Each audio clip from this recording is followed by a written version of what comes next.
Bienvenidos a un nuevo capítulo de Lo que dura un café. Hoy estamos con Mariano Gómez. Mariano cuenta con una licenciatura en recursos humanos y una vasta experiencia en el mundo corporativo. Sin embargo, su verdadera pasión lo llevó a un cambio de rumbo, el autoconocimiento y la bio-neuroemoción. Influenciado por referentes como Hernán Pisotti o Enrique Corbera, Mariano dejó la relación de dependencia en 2020 para dedicarse plenamente a acompañar a otros en sus procesos emocionales y de sanación a través de la bio-neuroemoción. Hoy, Mariano trabaja como acompañante en procesos emocionales, ayudando a sus consultantes a descubrir y transformar las historias que se cuentan a sí mismo, promoviendo un cambio profundo y positivo en sus vidas. Marian, bienvenido, ¿cómo estás? Hola Nico, ¿cómo estás? Gracias por este encuentro. No, muchísimas gracias a vos. Marian, para quien escucha por primera vez la palabra bioneuroemoción, ¿qué es esto? ¿Nos podrías contar un poquito cómo se basa este enfoque? Sí, con mis palabras lo que puedo decir es cómo las emociones no gestionadas, no voy a decir ni bien ni mal, pero esas emociones que no las gestionamos, cómo impactan nuestra forma de pensar y más tarde, más temprano, e incluso en nuestro cuerpo. Es decir, en alguna enfermedad, en alguna lesión, en algunos dolores de cabeza constantes. Es cómo se vinculan las emociones con nuestra forma de pensar y con nuestro cuerpo. Marian, recién estabas mencionando esto de la emoción no escuchada.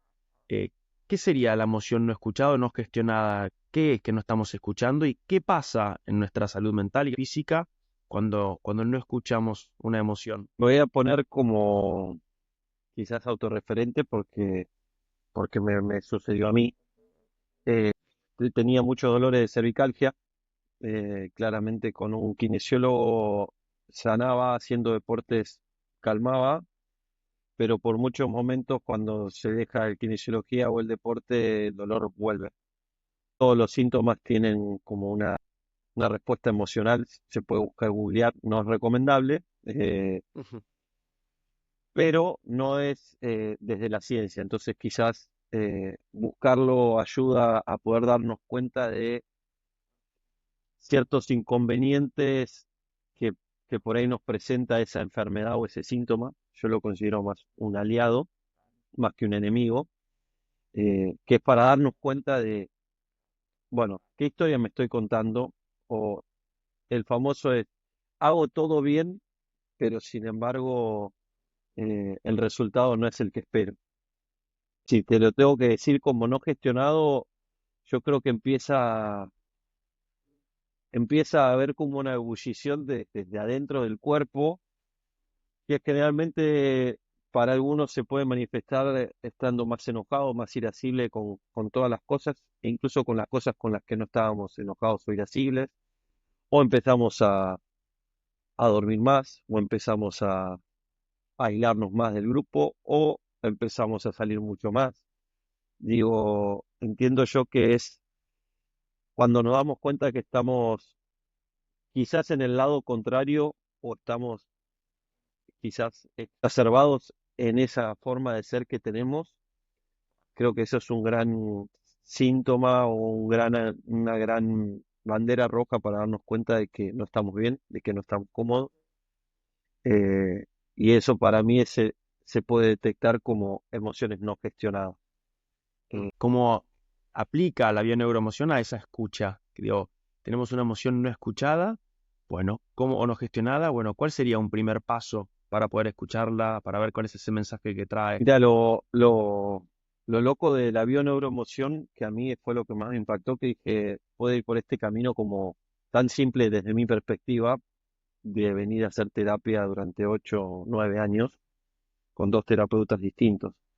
Yo en la bioneuroemoción lo que encontré es que yo lo llamo más como terapia al hueso, eh, porque a partir de un estrés puntual que puede ser, si hablamos del ámbito profesional, puede ser un jefe o una jefa que no tolero, puede ser un compañero de trabajo e incluso puede ser la misma institución donde estoy trabajando.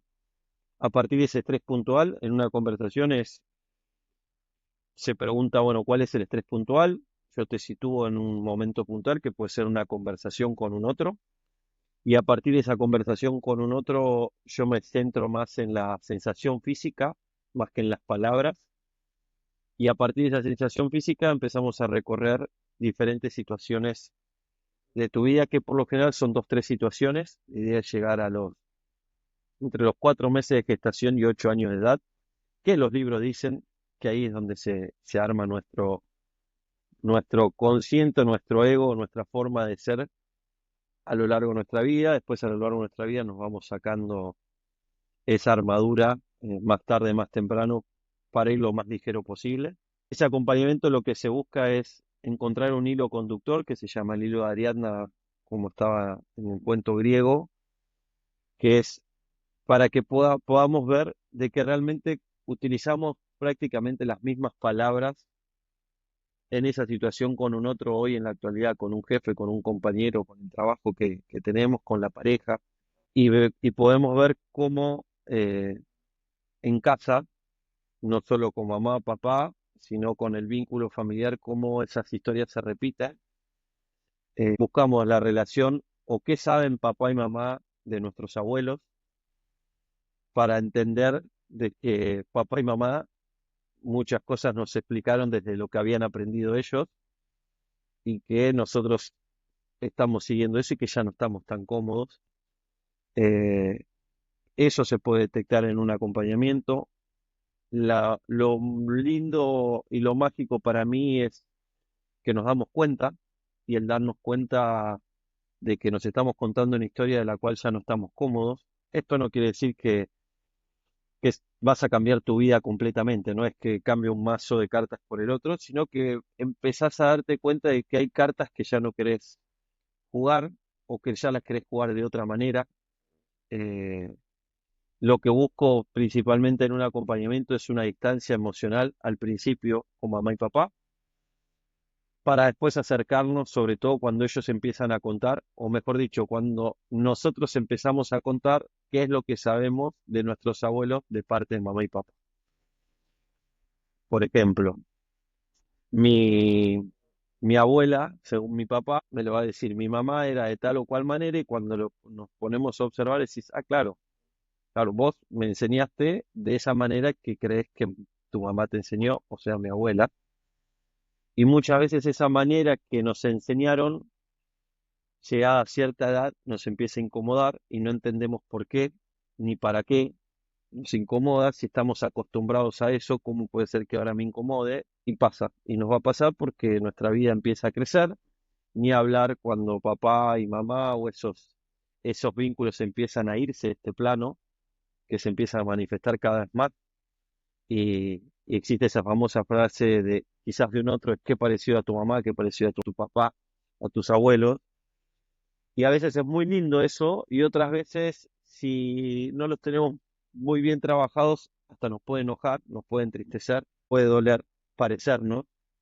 Y la realidad es que para mí somos como un 2.0, 3.0 de esas generaciones anteriores, reversionándolas, no cambiándolas, sino que es una reversión de ese linaje que traemos para adelante, ¿no?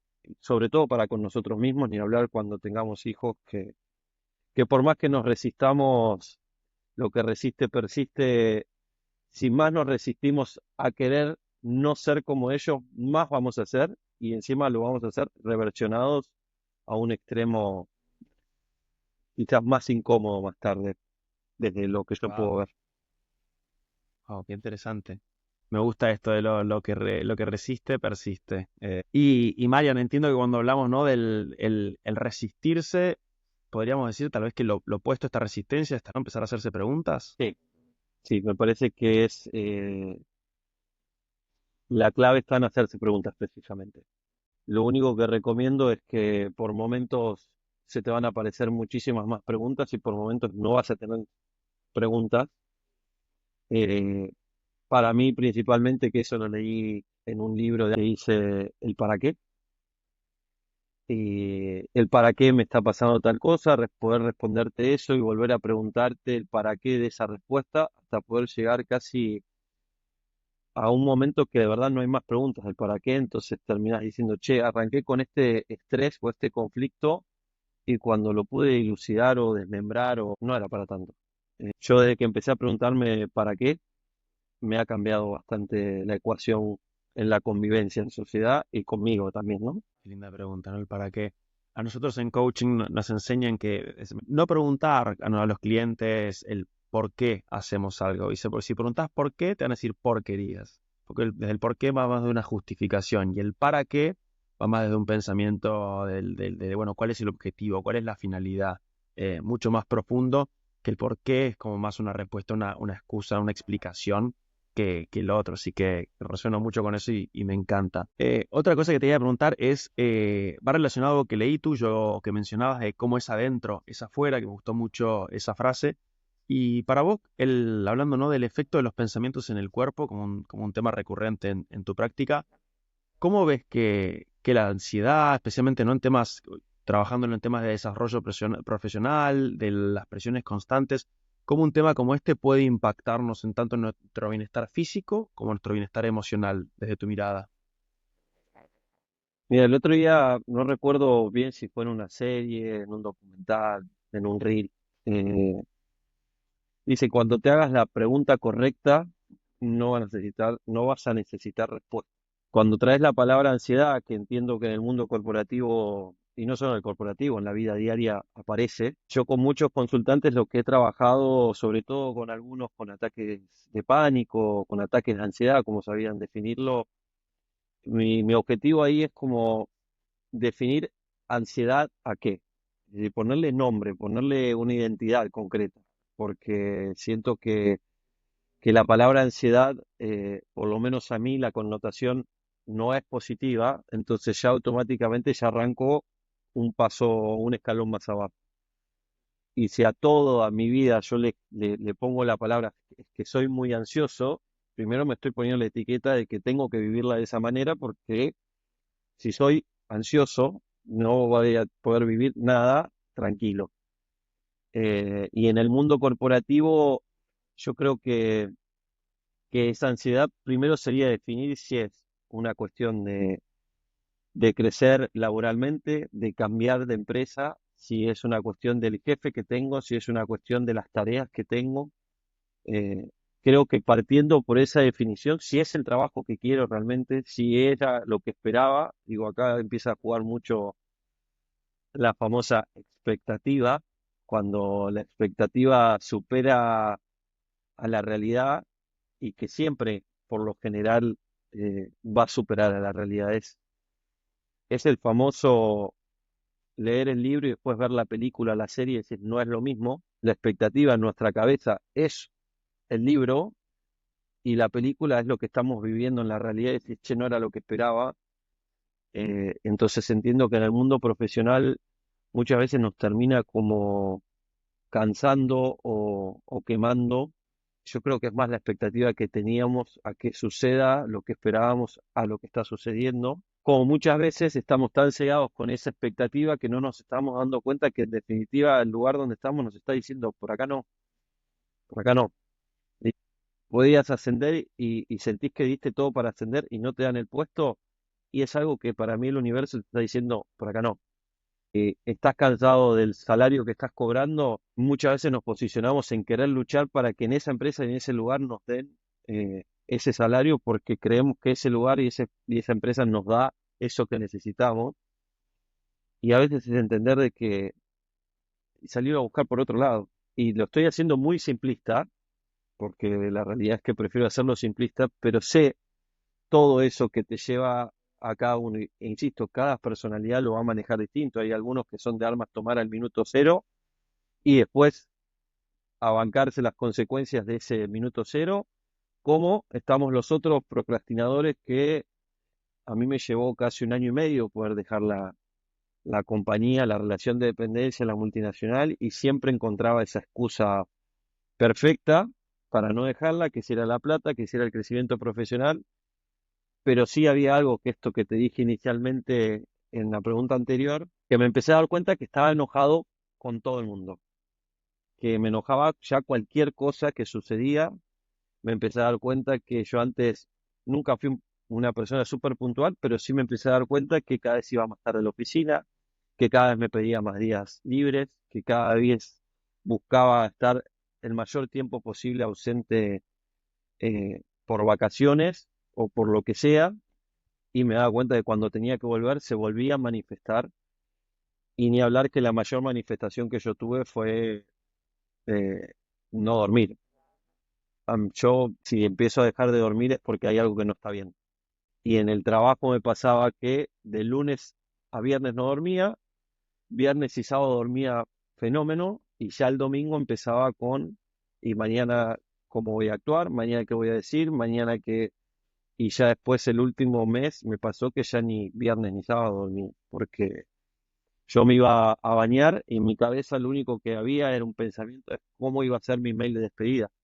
Fue hablando con un amigo, fue hablando con mi pareja y fue como, che, no es acá, si aparte era algo que tenías decidido. Entonces, creo que en el mundo laboral, el pensamiento hoy es que es el mayor lugar donde podemos realmente desarrollarnos desde el término profesional, si es lo que nos gusta y nos apasiona, pero cuando empezamos a sentir que están esas trabas eh, que nos empiezan a enojar, que nos empiezan a incomodar y que empiezan a ser repetitivas sobre todo, entonces es donde se puede detectar que, che, ¿es por acá o no es por acá? Interesante, ¿no? También en esos momentos, lo que decíamos al principio, hacerse las preguntas, ¿no?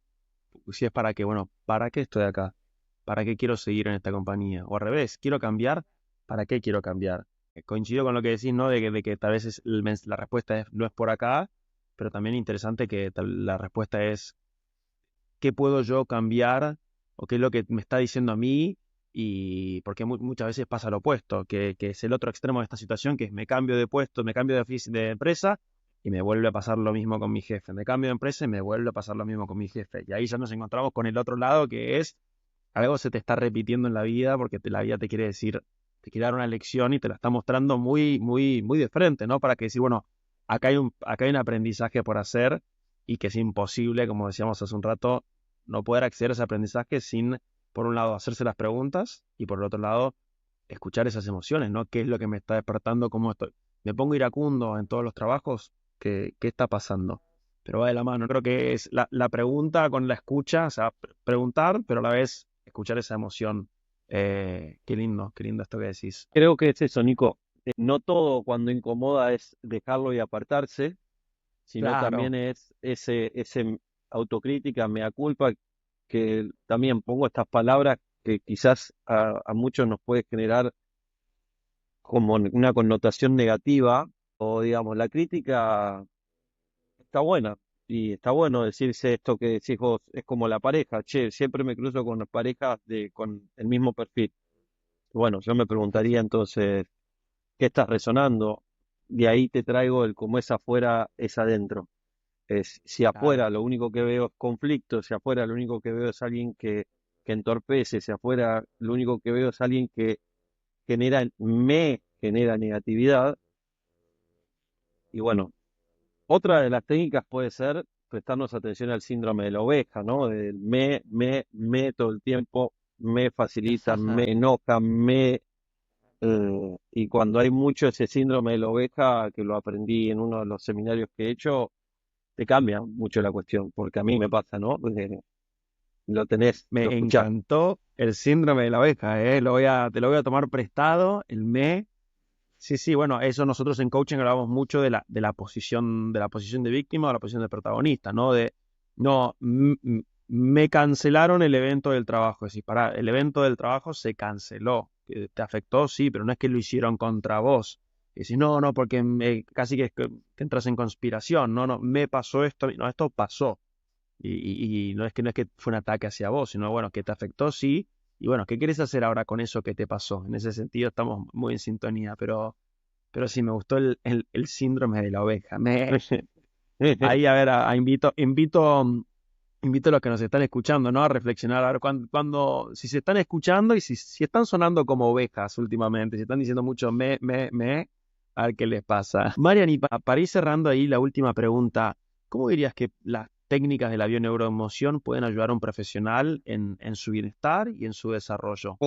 Para mí la bioneuroemoción vinculado con lo que es la parte profesional, si se quiere vincular a lo que es trabajo, es genial porque ahí se puede detectar de verdad cómo esos vínculos que tenemos en nuestro trabajo, sea un compañero, un jefe, un director, un par, eh, resuenan con perfiles de nuestra familia. Entonces, Wow. es mucho más rico porque después te das cuenta que es, claro, este jefe a mí me resuena a mi papá, y te lo voy a decir desde el lado personal, ¿eh? Entonces me ayudó muchísimo a poder encararlo distinto a ese director que yo tenía. Me ayudó muchísimo a entender de que, claro, esa intensidad que me estás mostrando como director, no es como director, me estás mostrando una intensidad que viene de mi familia, que viene de mí y que claramente, primero es muy fácil mirarlo desde el lado de la afuera, y cuando me empiezo a mirar adentro, claro, yo manejo un nivel de exigencia, quizás no para la parte laboral, pero sí lo utilizo para mi vida personal, para el día a día, que no sé, que no, que estén los platos limpios, qué sé yo, que esté la casa limpia. Y eso antes a mí me generaba un estrés, y me di cuenta que era un simple estrés de autoexigirme, pero porque era como me enseñaron, que no quiere decir, digo, no lo rechazo. Al principio me pasó de rechazarlo, porque tuve que arrancar por ese rechazo y enojarme y patalear y decir, porque mi vieja tal cosa, y uso el por qué. Y después fue, bueno, pero ¿para qué me sirvió esta autoexigencia? ¿Cómo hago para que esa autoexigencia no me sobrepase, que no me queme esa autoexigencia, sino esto mismo que dije, el síntoma también inicialmente, que sea un aliado? Bueno, ok, no estoy cómodo con esta super exigencia. ¿Qué puedo empezar a sacar para estar más tranquilo? Eh, por eso en el ámbito profesional, para mí, la bioneuroemoción es fantástico, porque cuando yo he hecho acompañamientos y cuando se dan cuenta de que lo que están viendo enfrente es su mamá, es su papá, es su hermano, es una abuela con la cual no se hablan, eh, es genial, porque te das cuenta de algo que para después cambiarlo es más fácil, porque vos ya sabes cómo manejarte, si querés, de cierta manera, ya con papá o con mamá o con la abuela. Entonces cuando lo trasladas al ámbito profesional, hasta ya vas más tranquilo, ¿eh? Y te lo digo con conocimiento de, vuelvo a repetir, Claro. lo he hecho y he encarado la oficina totalmente distinta, porque claro, sí, vos me haces acordar a mi papá, claro, eso es lo que me enojaba, y que hoy estoy más tranquilo. eh, Puedo encararlo distinto.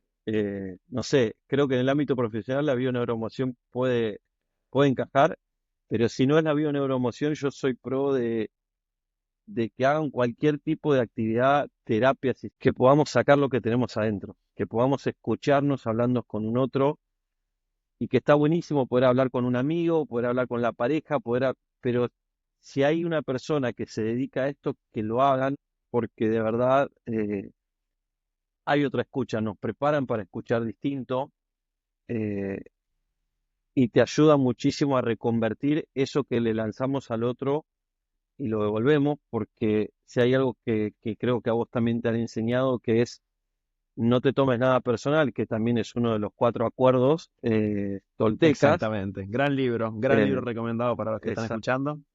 exacto. Y es tu historia, y yo lo que voy a tratar de hacer es ponerte en evidencia las palabras que estás utilizando para que vos las puedas reconvertir y que te escuches y digas, de esto. Te diría que podría estar haciendo apología a la terapia, no, pero sí, pero digo, el mensaje final es: hablen, descarguen, saquen lo que tienen adentro, que a veces con el deporte solo no alcanza, que a veces no alcanza, a veces lo que estamos haciendo es más adormecer y tapar que en realidad exteriorizar.